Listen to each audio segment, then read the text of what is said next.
तो आज बड़ा 16 श्रृंगार किए पूतना ने और सज धज करके नंद बाबा के महल में आ गई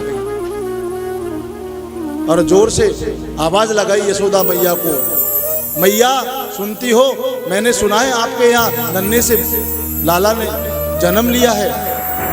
बोला हाँ बहन पधारो। बोले आप कहां से पधारी? बोले तुम नहीं जानती मुझे। सो यशोदा मैया ने सोचा हो सकता है मिले हुए बहुत दिन हो गए और जान पहचान ज्यादा पूछूंगी तो बुरा मान जाएगी, अभी तो लाला का उत्सव चल रहा है। सो बोला आओ पधारो, खूब तुम्हारा ही लाला है, खूब आशीर्वाद दो। सीधी पहुंच गई कन्हैया के पलने के पास और जैसे ही देखिए लंबा सारा घूंघट निकाल कर आई थी पूतना कि कोई पहचान ना सके।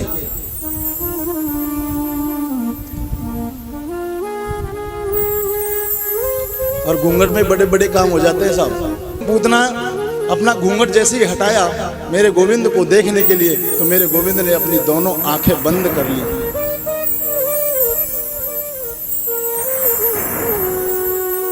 गोविंद ने अपने नेत्र बंद क्यों किए? अलग अलग संतों का अलग अलग मत है।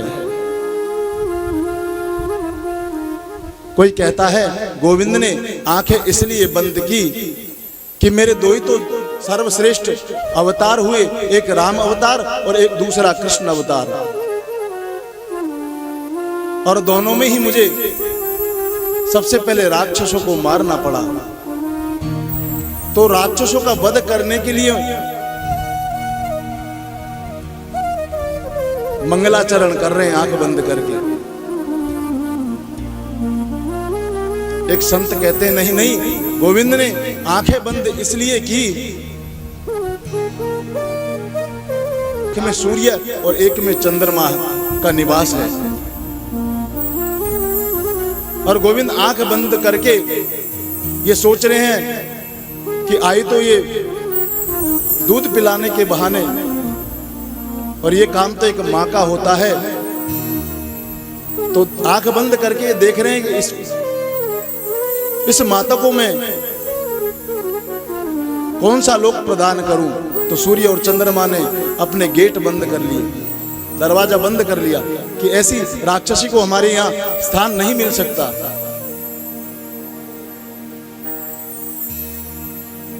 एक संत कहते हैं नहीं नहीं, गोविंद ने आंखें इसलिए बंद की, गोविंद ने सोचा हम तो आए हैं यहाँ माखन मिश्री खाने के लिए, और मौसी जी को देखो जन्म लेते ही जहर पिलाने के लिए आ गई। अब जहर वहर पीने की आदत हमको तो है नहीं, तो आंख बंद करके मेरे गोविंद भोले बाबा से प्रार्थना कर रहे हैं कि समुद्र मंथन में जितना भी जहर निकला था बाबा आपने सृष्टि के कल्याण के लिए उसका पान किया था,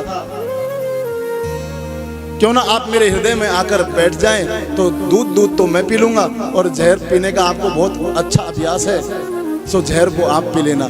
राधे राधे।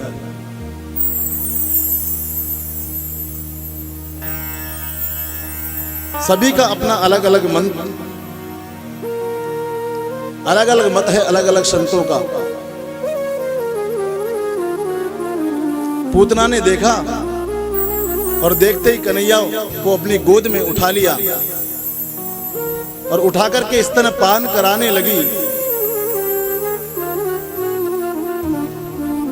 और जैसे स्तनपान कराया, 1 मिनट हुई, 2 मिनट हुई, 3 मिनट हुई, 10 मिनट हुई, 15 मिनट हुई, मेरे गोविंद तो स्तनपान करते ही जा रहे हैं। पूतना ने सोचा इतना कालकूट जहर लगाकर मैं आई हूं और ये बालक तो मरने का नाम ही नहीं लेता।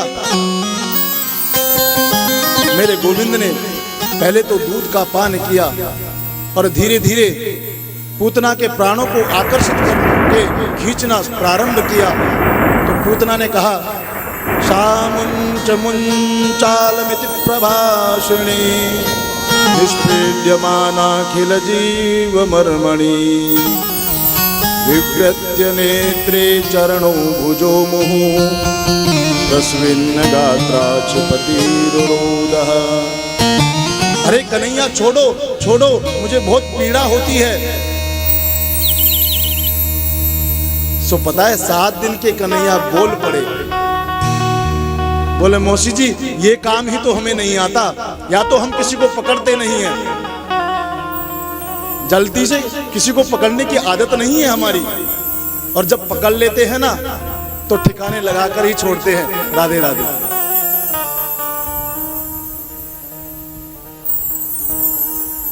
सो मेरे गोविंद ने पूतना के प्राणों का आकर्षण किया, और जैसे प्राणों का आकर्षण किया तो जब राक्षस मृत्यु को प्राप्त होते हैं तो अपने असली वेश में आ जाते हैं।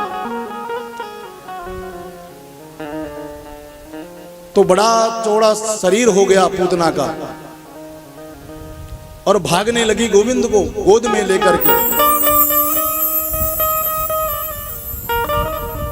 और जैसे ही नगर से बाहर निकली पूतना का प्राणांत हो गया, और गोविंद पूतना के ऊपर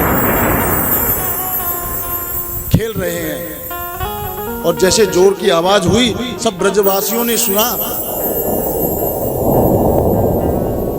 और जोर से दौड़ लगाई। लगता है कोई भारी भूकंप आया है हमारे ब्रज में।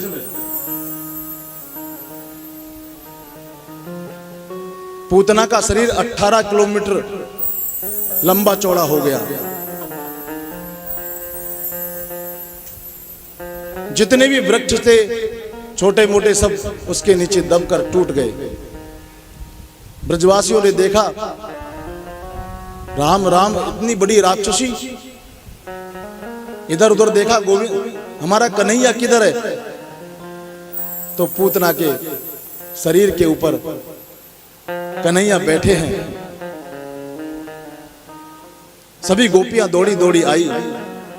मां यशोदा को जब पता चला कि मेरे कन्हैया ने किसी राक्षसी को स्पर्श कर लिया है, गोपियों ने यशोदा को खूब डांट लगाई, आप किसी को भी अपने लाला को दे देती हो।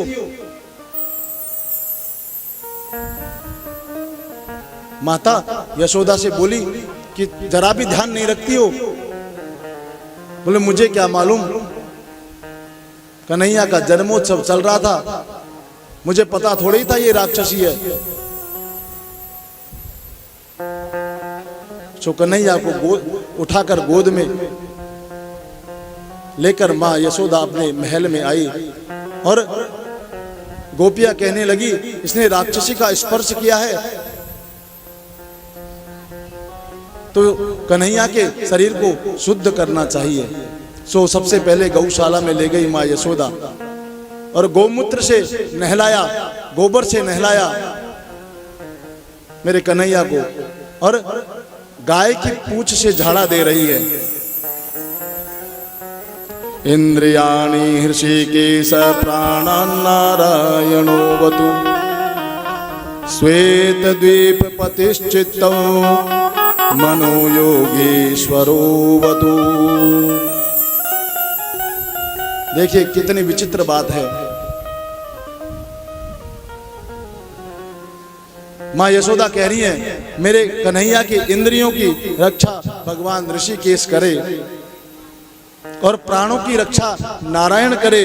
श्वेत द्वीप के जो पति हैं वो मेरे कन्हैया के चित्त की रक्षा करे।